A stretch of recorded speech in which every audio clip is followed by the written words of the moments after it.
Remember when common sense was common? When standing up for what is right was the right thing to do? Welcome to The Right Side.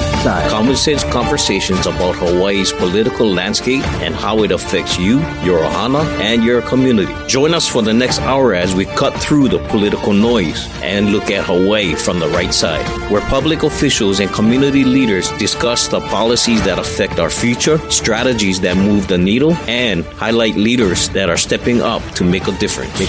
Get ready for The Right Side. A common sense conversation. You know why I like doing this radio show? Because sometimes we talk politics, but then sometimes, we just get people who I think is intriguing. And, I get, Malia, I'm all about transparency. Yes, I know. And I love giving information. And, one of the things that intrigued me about this year was, Chief of War. Right. I mean, everybody in the island was, everybody in the state was riveted to their TV. Oh, and how much I love the possibility of film in Hawaii, becoming we've been talking about diversifying the economy. So yes, is it a little political? Maybe. But like for me, it's time we have another arm to this thing we call, economic development and growth. And we saw that with the Chief of War, and people opening their eyes that like, man, it's important for, filming here in Hawaii and, producing amazing stories and again, telling our story, having local people, so. I have so many friends that were on the set and working on the show and, one of the people in the background and it really helped the economy and it really makes a difference. And Augie, I got to say, you have been the biggest advocate for a film bill at the council and even at the state legislature, even though, across the street. And so I know that there's a lot more work to do. Yeah, but if our state colleagues can, fix that tax credit, I can see a lot of people coming to Hawaii and, developing cool projects and using the bill that, I introduced to, do a thriving movie community in Hawaii. Oh, by the way, I'm Augie, everybody. That's Malia Zimmerman. We here every Wednesday. The number is 808-913-6450. That's 808-913-6450. Chief of War. One of the most talked about TV series in Hawaii.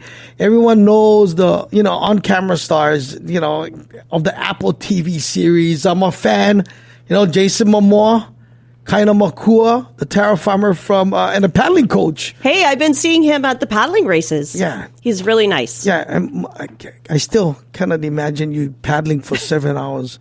Insane. I know. Yeah, Jason recruited him to play King Kamehameha the Great. But where did the idea come from, Chief of War, and who wrote the series? Thomas Paʻa Sibbett conceived, co-created, co-wrote, co-produced the Apple TV series with Jason Momoa, and he's here to share the project, share about the project and talk story. Malia, you want to introduce our guest? Well, Paʻa is a native Hawaiian screenwriter, producer, and co-creator known for his work on the Apple TV Plus series Chief of War, and for his long-term collaboration with Jason Momoa on projects like Braven, The Last Manhunt, and Aquaman and the Lost Kingdom. His background includes a focus on Hawaiian studies, and his work often explores Native Hawaiian history and culture with an emphasis on cultural authenticity. Born and raised on the continent, he attended college in Hawaii.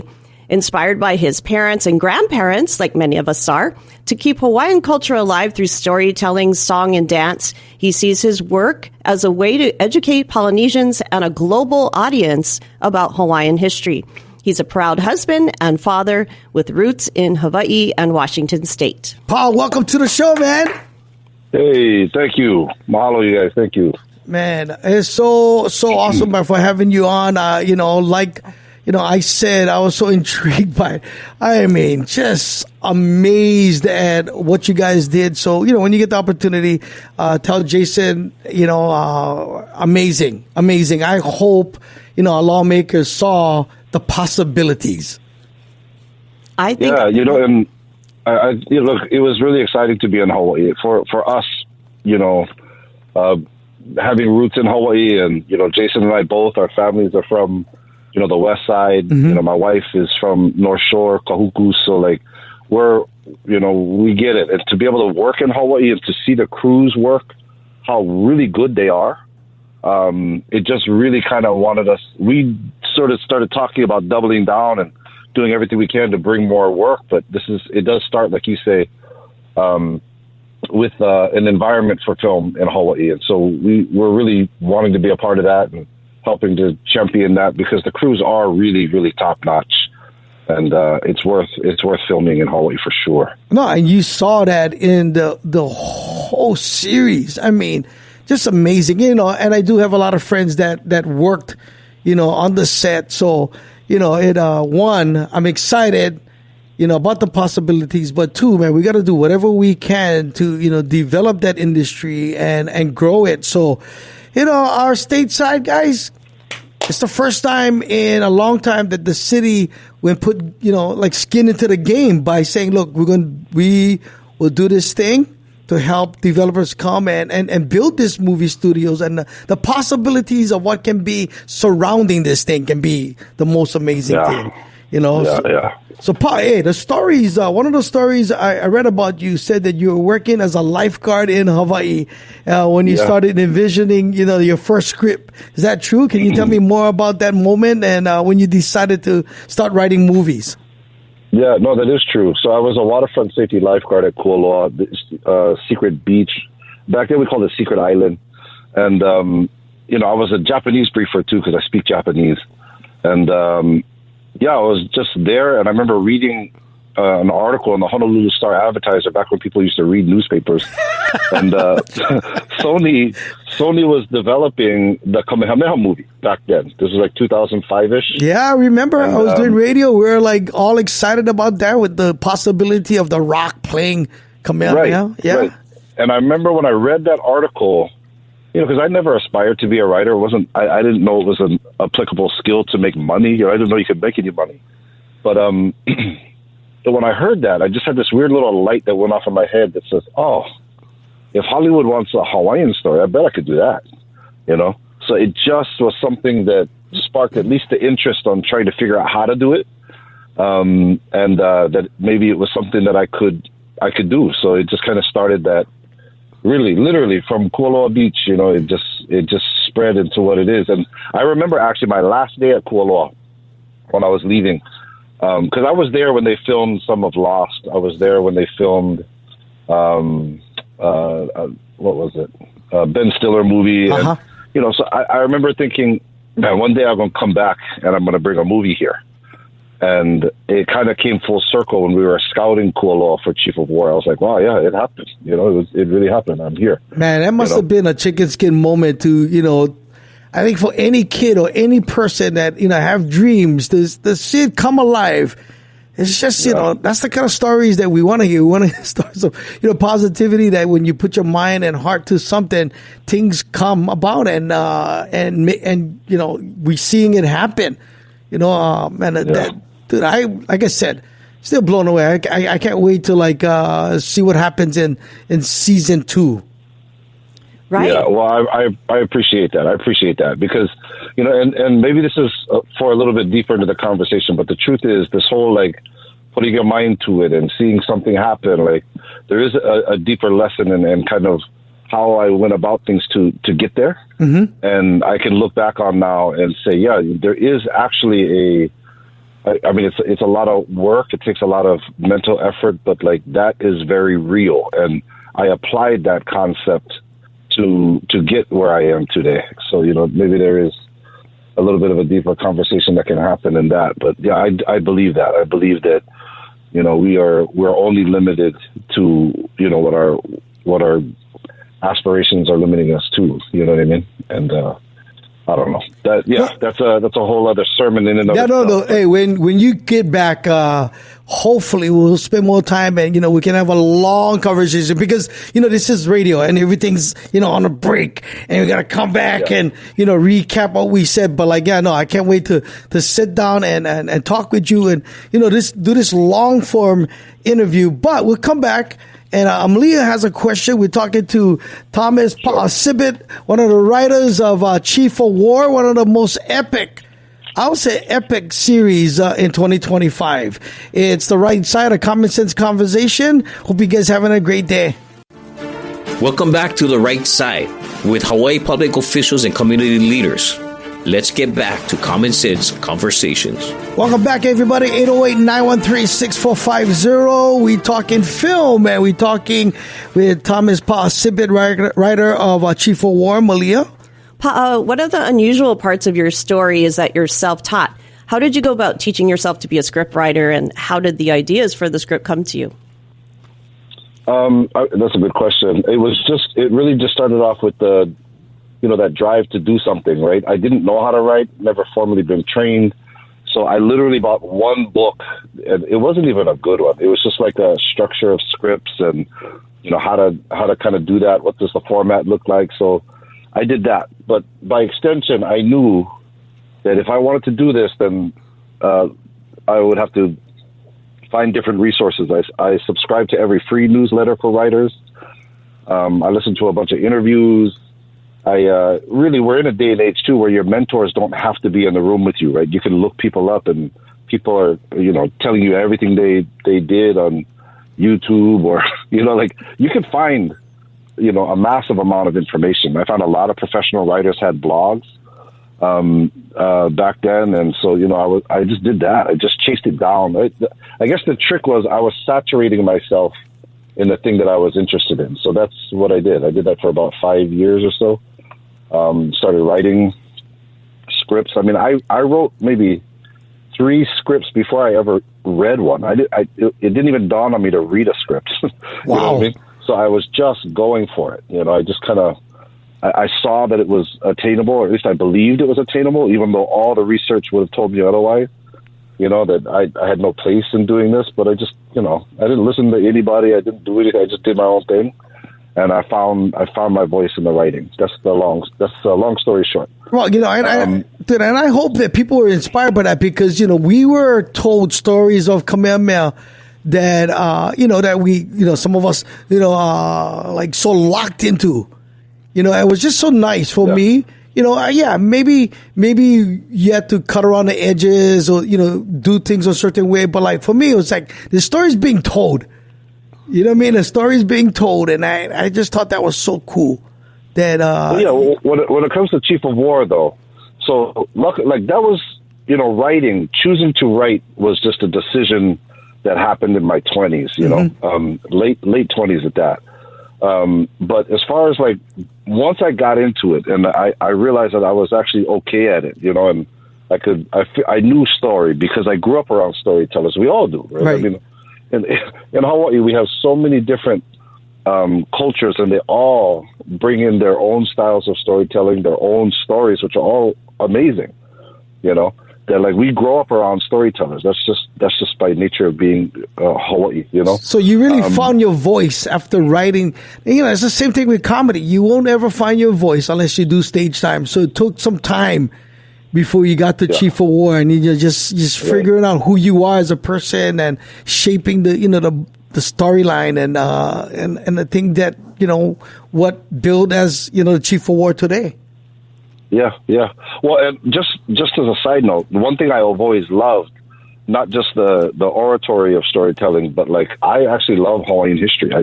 Just from small kid time, I always studied it, read it. So when it came down to like, really thinking like, could we possibly actually tell an epic Hawaiian story? I wasn't starting from scratch. You know what I mean? Like I also went to school for it. I was a Hawaiian studies major, and so I was coming into it with a bunch of ammunition already, and so at that point I was able to kind of shape and build. So like a lot of people have asked, why Kaina? Like why are you telling that story? Mm-hmm. And quite simply, the answer is simple actually. Like so, kind of the full circle story. I was working at Kualoa. I had the idea to start writing because Sony had optioned the rights. I was working on a project for Sony, and the conversation came up like, hey, what about Kamehameha? And I thought about it really deeply, and I realized that that's not a story that I would actually tell. I wouldn't come out and tell Kamehameha directly because of all the history, the family ties. It's such a divisive subject. You either love him to the point where he's almost deified, or you don't. And a lot of people just have. That's where Kamehameha sits in our history. That he's amazing, or he's not, and I just felt like there was no way to get it right. And so, but as a storyteller, I understand if you shift the direction just a little bit to the right, you're going to hit somebody that would also be very interesting. And if you do that with Kamehameha, you hit Ka'iana. Right. And Ka'iana's a world traveler, so now I can bring in all these outside perspectives. I can bring in all this stuff. And Ka'iana is lesser known. Like, a lot of people didn't know him at all. And yet, his picture is so iconic. We grew up looking, who's this guy? And and a lot of people didn't know it was Kaina, and so it's nice. It was nice to see that side, even though we kind of knew, whoa, so that's the guy, So I love the spin and way you did that, and it was just awesome because that picture of Kaina is a picture that everybody knows. Yeah. Well, look, I'll even go as far as a lot of people have seen a picture of Waine'e and they have no idea who she is. Right. You know what I mean? So that's why. So the character that he meets when he's traveling, there was a Hawaiian woman already there. Like that, I didn't make that up, and she dyed a purple streak in her hair. We put that with the character. We got to do that. And, but that's what happens because Hollywood would say, stamp of approval, Kamehameha is an easy story to tell. You don't have to be Hawaiian to tell that story, at least according to, Hollywood's perspective, right? It's got everything you need. But from a Hawaiian point of view, it says, okay, yeah, that's a great story. But if you let us tell the story, I can bring you things you've never thought of. I can bring you things you never conceived to do. So during the days today, Kamehameha is the most famous Hawaiian around the world. That is the name that you know. But in the days of Kamehameha, around the world, nobody knew him. They knew Ka'iana. They knew him, right? He not only traveled throughout Canton, China, the Spanish West Indies, Alaska. They named a bay after him in Alaska. It was called Taiana's Bay, right? And so he's contributed massively, but nobody knows that because we don't take the time to dissect history. And that's what I love doing. I love taking a story and really dissecting it. We know a lot about Ka'ahumanu, but we don't always dissect her story. Right. What is it that she was thinking? Nobody tells us what she's thinking. Nobody tells us her personality trait. Nobody tells us how she reacted on certain things. But if you break the stories down, you take the events of their lives, you can create a full-blown character. And so being Hawaiian with the love of Hawaiian history, that's what I could bring to the story. No, it was beautiful. So, it was beautiful because we all know that she was the rebellious one, right? we growing up, we only heard that part, right. But to see you put that thing all together was beautiful, man. I was like, man, I know her story. I like her. Yeah. Where's her her backstory? And that was such a beautiful thing, man. Hey, Pa'a, Chief of War, tells such a powerful story about unification of the Hawaiian Islands. Now, how do you meet Jason Momoa and bring that whole idea to life? Yeah. How much time do you have before your break? Because it can be a longer story. What we got? We got, okay, we okay right now. I'll let you know, but yeah, tell us the story. Okay. So this is another one of those, you put your mind to it, you can make something happen, right? So I had a different story, and I thought Jason would be perfect for it. So we didn't know each other, and I found out, through the Coconut Wireless that, Jason's dad went to the same high school as my mom. He was classmates with my auntie, Nanakuli High School. So I tracked his dad down. But you never know what kind of local guy you're going to get if you call out of the blue, right? You're going to get either Mr. Aloha that is all over and, very loving and wanting to hear what you have to say, or you can get the guy that says, who the hell you and why you on my phone? And I didn't know what I was going to get, But I called Uncle Joe, and, obviously he's wonderful. And I just kind of told him what I was working on and what I had, and I would love to talk to his son. And he said, oh, Pa'a, this sounds great. I love it. He goes, but, I cannot give you his number. And I was like, oh, yeah, okay. So he gave me his agent's number. And I was able to talk to his agent. I sent the script. The agent loved it. I sent it to Jason. The agent sent it to Jason. And Jason called me, and just for lack of better wording, he basically said, I don't know who the f*** you are or where you came from. He goes, but I have to do this movie with you. Wow. And that's how we met. Was through the industry and through, a Hawaiian project. It wasn't this one. It wasn't Chief. But we kind of became partners there because we started to figure out that we had a lot of the same sensibilities. And, I understood, the work that he was doing. And he saw me as someone that was scrappy, could get in a room, and I could fend for myself. And so, yeah, we became, really close. But it started with that. And fortunately, I found him at a time in his career where he hadn't really blown up yet. And I was still someone who needed to prove myself. So we kind of was there for each other, Everything was perfect timing, man. Everything is about perfect timing. Yeah. All right, Thomas, stay right there. We're going to come back and talk more about your relationship with Jason Momoa. And then maybe, I can try to convince you to put one short Portuguese guy that gets stranded on a ship. It's the right side of common sense conversation. We're talking Chief of War and Paʻa. Oh man, the writer of Chief of War, so intriguing. Stay right there, guys. Welcome back to The Right Side with Hawaii public officials and community leaders. Let's get back to common sense conversations. We're talking to Thomas Paʻa Sibbett, writer of Chief of War. Now, you're talking about your relationship with Jason Momoa and how, it might have been destiny. Well, this is actually what I'll say. There's two ways that I tell the story. One is the surface, what I just told you. Right. On the surface, you do the hustle, you get things done, things come together, that's fine. But the part of the story that I don't usually tell is that it was a true story that I wrote.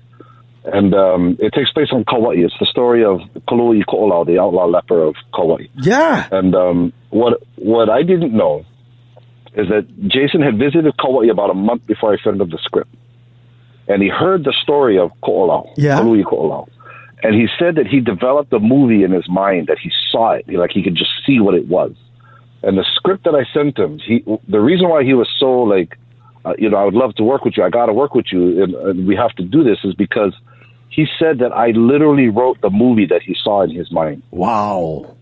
And so it was on that level, right? So that's the deeper part I don't normally talk about. But I had no control over that.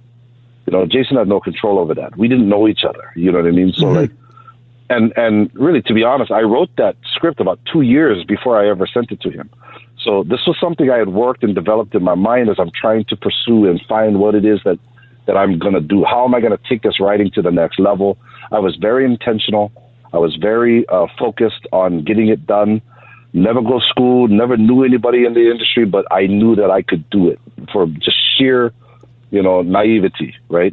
I had no evidence to support that I could do it, but I just believed that I could, And so when that moment happened, it really was the fulfillment of that decision to be a writer, because now Jason is responding, he had an experience that I had no control over, I had spent, 2 years building a story that he had no idea that somebody was doing.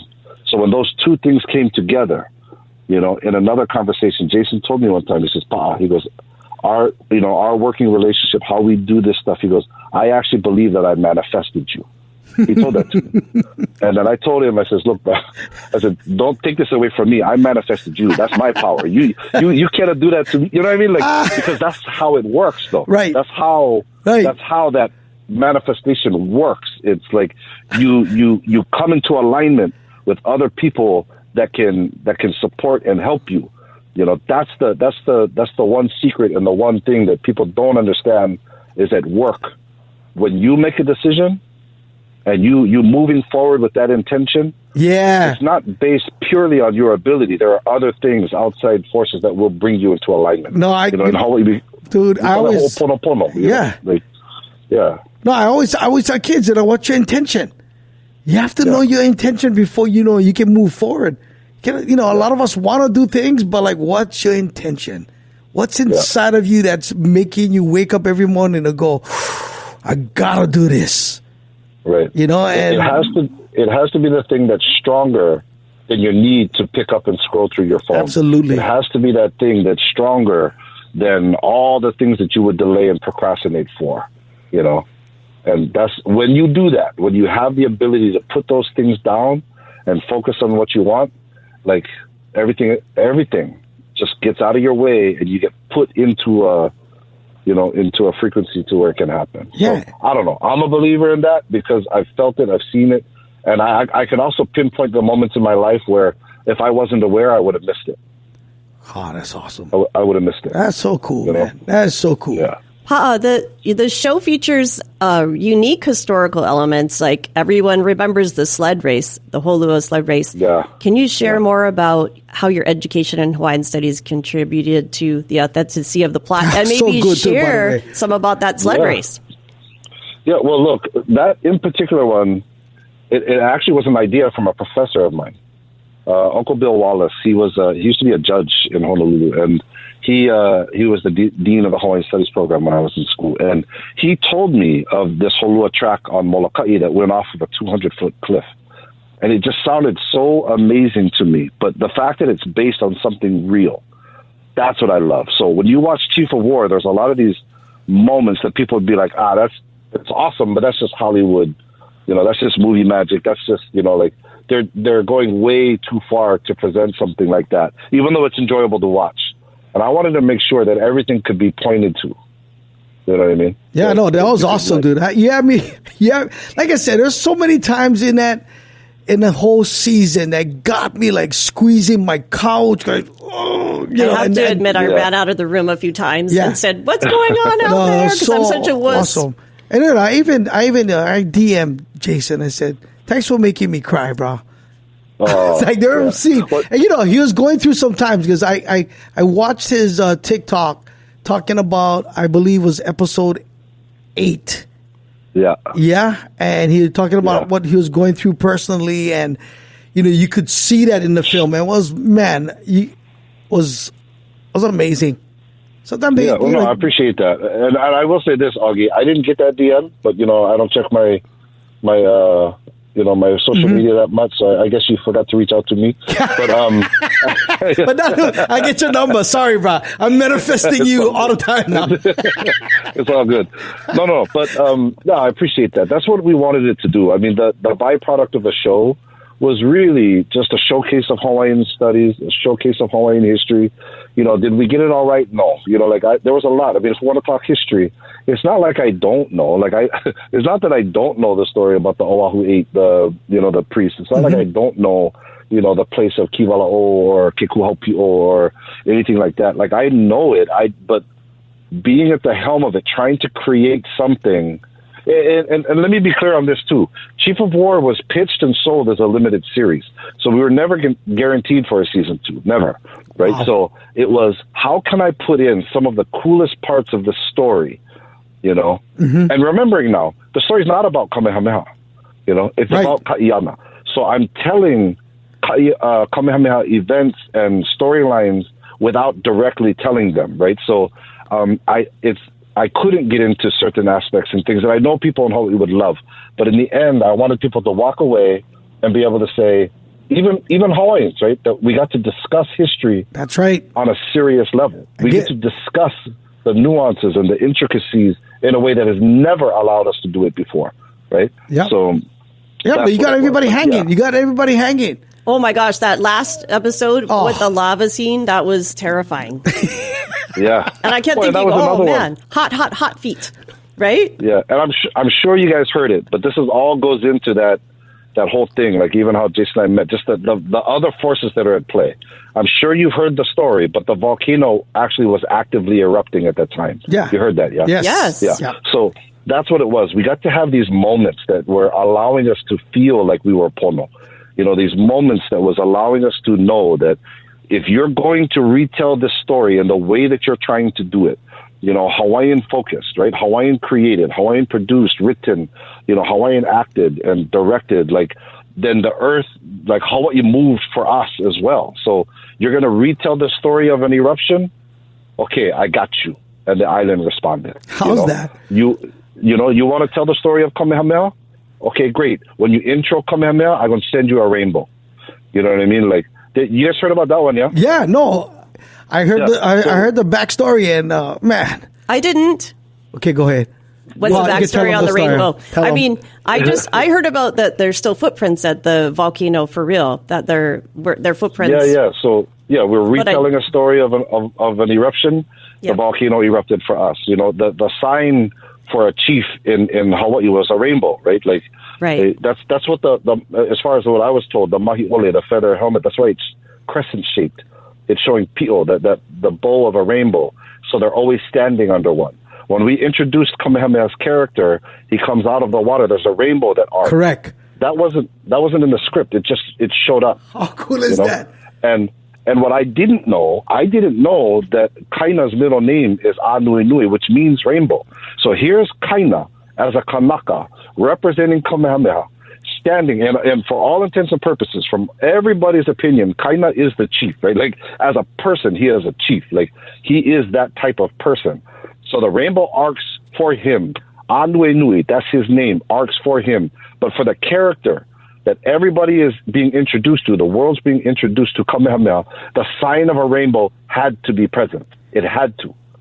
And we didn't script it. We didn't VFX it. It showed up and it arced over Kaina. And I will also argue to say it was the longest standing rainbow I have ever seen. Because we had to shoot that scene over and over and over and over again. And that rainbow was there. How cool is that? Right? So I'm just saying, man. You know, and just one more, like, just even when we wrapped, and now we're about to introduce Chief of War to the world on the day of the premiere, right? The night of the premiere. Well, we're doing interviews. Jason and I we're just excited to show Chief of War to the world. We're getting interviews, and we get alerts on our phone that the sands had shifted at Pokai Bay and the petroglyphs were visible. That's right. And I remember turning to Jason, I said, ancient Hawaii just revealed itself in the modern day. I said, on the very day that we are revealing ancient Hawaii in the modern day with Chief of War. That's awesome. We're talking to Thomas Paʻa Sibbett, writer of Chief of War. We'll come back. I have a question from one of our staff over here. See if you can answer it. Okay. Talking Chief of War is the right side, a common sense conversation. Welcome back to The Right Side with Hawaii public officials and community leaders. Let's get back to Common Sense Conversations. You know, I love doing these shows, Malia, especially the ones that like is so intriguing and so good, like today's interview. It's sad because, you know, it's like our last break. I probably can, you know, go another 2 hours with Pa'a. I know. He's so interesting. He's got such a great background and such a good message for everybody about pursuing your dreams, following your heart, and don't let anybody talk you out of what you're supposed to do. Manifest your own future. Right. That's been my life. Everything that I wanted to do, I've done because the intention was always right. You got to go after it. You can't just go come to you. It never does. It never does come to you. So, hey, Pa, I got a question from one of our staff members, Gina, who works here at the company. She wanted to know why you killed off the brother that historically, that fought beside Kamehameha until his death at the Battle of Nuuanu. Yeah. No, actually, this is a really, really good question because, you know, for people from Hawaii that do know the history, right, they're going to want to know the answers to some of these. But let me just, as a storyteller, I made that choice for a very specific reason. But as a producer, I also made it for a whole other reason. So producer level, right? We're not guaranteed to tell more story. This was packaged and sold as a limited series. That's what it was. And so we knew that we needed to be able to tell as much of Hawaiian history, Hawaiian stories that we could in our 9 episodes. That was the goal, right? So as a producer, my choice was we have to maximize everything that we can for Ka'iana's character because it's about him, right? Emotional impact. And as a storyteller, I came up with this idea, not because I didn't know the history. I would love to honor that history. So it really was creatively, it was one of the hardest decisions I had to make on this show. Because I know that Nahi'olea not only lived up and to be able to fight at Nuuanu, but, you know, he has a lineage. You know, there are people whose lineage goes through Nahi'olea, right? Wow. So it was a tough decision. As a Kanaka was a hard decision. As a storyteller, though, because I was a Kanaka is the head of the story, then at least I can make these decisions based on, you know, what I know historically, but what I know will work for audiences. Right. So I had to balance that. I wasn't the Hawaii producer that doesn't know anything and was just trying to, like, what can I do? What can I do? Like, that's why you can't argue when you watch the show that history is in there, really impactful moments of history. Character growth, character arcs are all based on, Hawaiian stuff, but in this area, yes, I had to kill off Nahi'olea for the maximum emotional impact for Ka'iana, and also knowing that there's no guarantee that this story continues. That's right? awesome. So yeah. No, that's very. how I had to do that. Understood. I love the poisoning part, though. When the tiniest woman in the show gets to poison the biggest, baddest I guy. love that character. She's so great. Yeah. I just love her. Yeah, you saw that emotional connection to the brother. And it was, it's a beautiful moment. Beautiful moment in the whole series. So you're telling me, is there a 2, maybe possibly 3 coming? Seasons, you mean? Seasons, yeah. Look, all I can say is that, again, it was pitched as a limited series and sold as a limited series. If we're lucky enough to get any more, everybody in Hawaii knows that the story only gets bigger. Of course. So I would like to say this. I love Hawaii. Okay. I love all of you guys. But please, please, I know what's supposed to happen. A lot of people keep saying, you should have done this, you should have done that, or how come this never happened? How come this never happened? It's like, this is long form storytelling. Yeah. Give me a chance. Yeah. You know what I mean? You're gonna see some amazing stuff, if we keep this going. All that stuff that you want to see, I wouldn't say all of it, but plenty of the stuff you want to see, we can do. And for some reason, if things don't work out in this one, we got more. Backseat drivers, right? No. You know what's so funny? Hawaii people, we love the hano ho. That's what we're cheering on. You gotta keep this thing going on because, you caught me hanging. I will be upset if I don't see 2 and 3 Me and too. 4, 5, 6, 7, 8. Well, nobody wants a hana home more than me. I tell you that now. Nobody wants a hana home more than me. Well, we're manifesting right now. We're manifesting because I get to the point where the first Portuguese guy come on and you go, I wonder who can play this Portuguese in the cane field. I've been thinking of it, and you may not know this, Augie. You may not know this, but I saw. What was it called? Aloha Surf Hotel. Yeah. Oh my gosh! I saw you do your work, bro. Because Stephen Schaefer is a friend of mine. Okay. How was that tummy that he kept showing us? Yeah, so I'm saying I can see that. I can see that character from Aloha Surf Hotel just wandering onto a boat. Yeah. Thinking that they're going fishing. Yeah. And then find out that he's in a whole other land and has to survive. In Hawaii. And, or you can always throw me off and feed me to the sharks.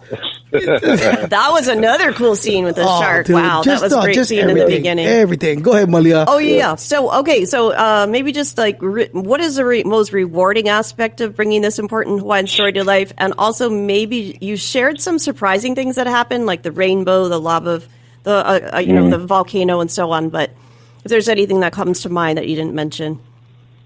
Well, look, first, if you want to ask what's rewarding, and I can keep this short because it's just that, as a kid, just like many people in Hawaii, I'm sure, when we heard these stories, we pictured them in our minds, but we've never been able to see them, and they've never been represented to the world, right?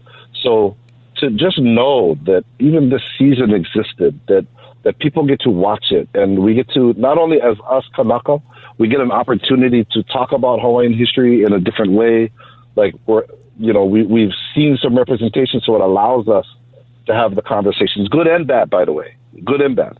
Like, if anybody has a problem with the history and how the story was told, I accept that, but I also take that as a win because we've never had an opportunity to talk about our stories at this level. You know what I mean? So we're winning no matter what. Absolutely.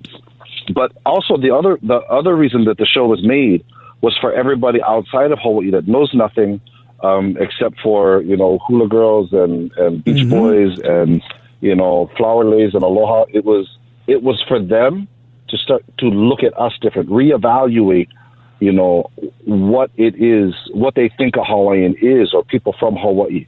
It's allowing them to understand that history affected us all, and that we're at this point to where we can start to look at the mistakes that were made. What were the aspects of history that worked and what didn't work? Use Hawaii as an opportunity to have those discussions. And, because we need to do something different. And that's why it's super important, guys. That's why, as an advocate of film, this is the kind of stories that will tell the truth, right? About who we are. We're right smack in the middle. Everybody loves to come here, for the beautiful things, but what makes us so special? And it's movies like Chief of War. That's setting the pace of hopefully many more to come. And I'm keeping my fingers crossed because I want to see, 2, 3, 4, 5, 6. I want to see it all. And I congratulate you and Jason for manifesting each other. It's been an exciting hour, Thomas. I got, when you come back, me and you, Paul, we're going to sit down. We're going to talk story, and, hopefully you'll be here in January. You can see the special, and you can tell Jason. I would love that. Oh, my God. I would love that. You're not going to believe what Augie said. No. I look forward to it. That's all you had to tell me. You just said, you put a Jason Momoa bit in your act. I'm going to be there because it's I'm over. going to tell you if you can catch cracks or if you can catch laughs. So I'll let you know. No, he's going to love it. Thank you, man. I appreciate you being here with us. Malia, great job. Thank you. That was so great to talk to you. Aloha. Thank you Aloha so much. to your wife, Marie. Okay.